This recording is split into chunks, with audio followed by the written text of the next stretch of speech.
more than 4,000 miles to the east in Valletta, Malta.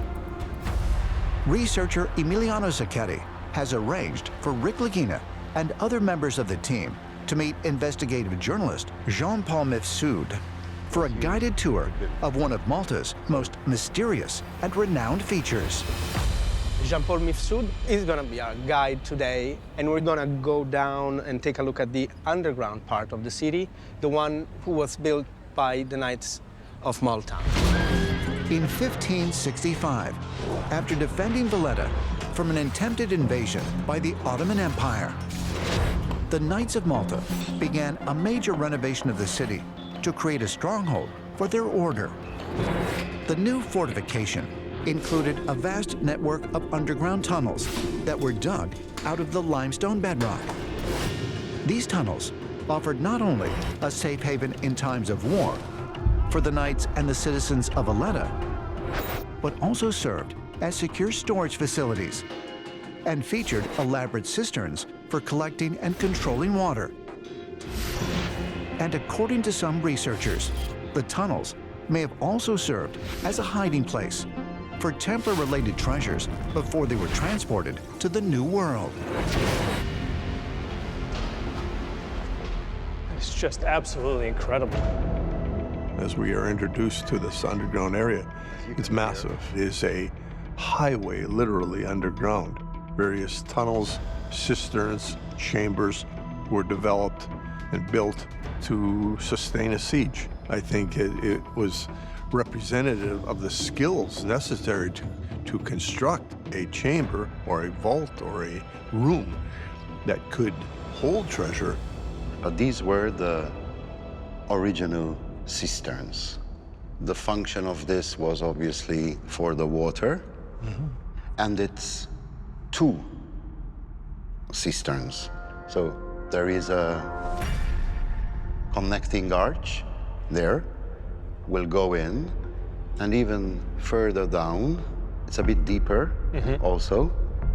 And at the end, there is a small connecting tunnel which links both reservoirs. So this was done in 1570. That's the era. The way I hear the story, it was in response to the Great Siege that yeah. they did all this. Yes, was direct response because the knights were convinced that the Ottomans were going to try another great siege. So there's an acute threat. Yeah. We're looking for reasons they may have taken an interest in other locations, even as far as Oak Island. This is evidence that they might have been thinking that way, that they needed to safeguard things. So now, let's go and have a look at the tunnels. Let's go. Perfect. Okay. After you, sir. Everything that we have seen regarding the efforts of the Knights of Malta, it's an incredible undertaking. They needed structures like these to protect their possessions, to protect themselves. That's easily explainable here, the why. On Oak Island, it's not quite so easy to explain, but perhaps some answers lie within. It's almost surreal. In the Knights era, this would have been the passageway, which passes exactly underneath the street up at the top. You can really see the difference in the tools that they used. It's a kind of rock which you can chisel away straight. Is this clay? It's grayish, bluish. It's softer than the limestone. The blue clay played an important role because you have like a natural sealant. Did you come across something similar on your island? Yes. We know that waterproofing with blue clay had to be done in the money pit. Waterproofing was one of the keys of working on the island because it was an island. Is it possible that Rick and the team have just seen a waterproofing method in tunnels that were created by the Knights of Malta, which matches the reported design of the original Oak Island money pit? We know, based on our work in the money pit, that blue clay was used to waterproof things, the shafts in particular, perhaps the tunnels. That's amazing. Might it be replicated here? Because we know that they needed some way to waterproof the aqueducts and the underground cisterns. So it's quite impactful to see it here. The original description of the original find of the money pit, like where the treasure would have resided, you could see the same things. There was no cribbing. You could see the strike marks on the walls. It was that tightly consolidated. It was very competent ground.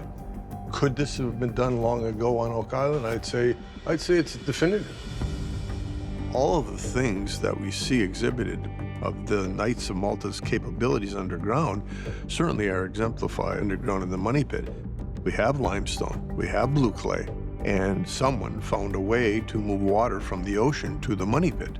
So is it possible that this same type of work by the same peoples might that have been used to do the same type of work on Oak Island? It's possible, and at some point that may be provable. Well, for us, there's more to see in Valletta, so let's resurface. Thank you. Thank you so much. Some 4,000 miles to the east, off the coast of Malta. From one island to another. One beautiful island to another. Yeah. Rick Lagina and members of the team are being transported to the island of Gozo, where the Knights of Malta established one of their strongholds in 1565. We brought some of the artifacts, because maybe we can find some connection. There, the team will visit the Citadel of Victoria in the hopes of making more possible connections between the Knights of Malta and the Oak Island mystery. Hey, Dennis. Hey, how are you? How are you? Dennis Darmanin is a Maltese historian and leading expert on military artifacts and buttons. And today, Corian Mull and Emiliano Sacchetti have arranged for Dennis to analyze the starburst button that was found on Lot 5 1 year ago. Well, sir, I have a button to show you. Our archaeologists, they believe it has the potential to be one of the oldest buttons we've found on the island. Let's see. There we go. That's all right. There it is. Ah, well, the pattern is more likely a Spanish pattern. That's interesting, because some members of the Knights of Malta came from Spain. Of course. And what I can add to that is I did come across a similar pattern here. And according to the sizes, they were either worn on the waistcoat or else they were worn, the larger sizes, on their coats. I would date it to about 1650, not later than 1675. That's crazy. That may indicate the period of construction for that feature on Lot 5. Yep, correct. It's more than 100 years before the discovery of the money pit. Yeah. It's quite remarkable. Yep. Yes, I quite agree. And this design was quite sort of trendy. These buttons were more trendy with the aristocratic level. So the knights would hold their status in what they wear. Yeah. So we'd like to show you a picture of a uniform that might have had a button like that with a swirl on it. I'd like to get your thoughts on that. Yes, it's a similarity. Either it's a button exactly like it or of a larger size, because a coat button, it would be larger than, let's say, a vest button or a waistcoat button. Right. So with this starburst button in particular, there is a possibility that this button would have been worn by somebody, a member of the Knights of Malta. Oh, yes, I agree. Well, that's a pretty exciting possibility. I find that to be very, very interesting. Yeah. If Dennis Darmanin is correct that the so-called starburst button may very well have come from the uniform of a member of the Knights of Malta, could it help prove that the order was connected to the Oak Island mystery? We now have a visit predating the discovery of the money pit by a significant amount of time, but to what end? This may be the button that explains what the Lot 5 feature possibly represents. You know, Dennis, we can only solve the treasure hunt by looking to the past in order to understand what lies ahead of us. Yes. You have certainly given us great insight, and we really, really appreciate it. Well, my final comment is I'm always here to assist. Thank you very much. It's an honor.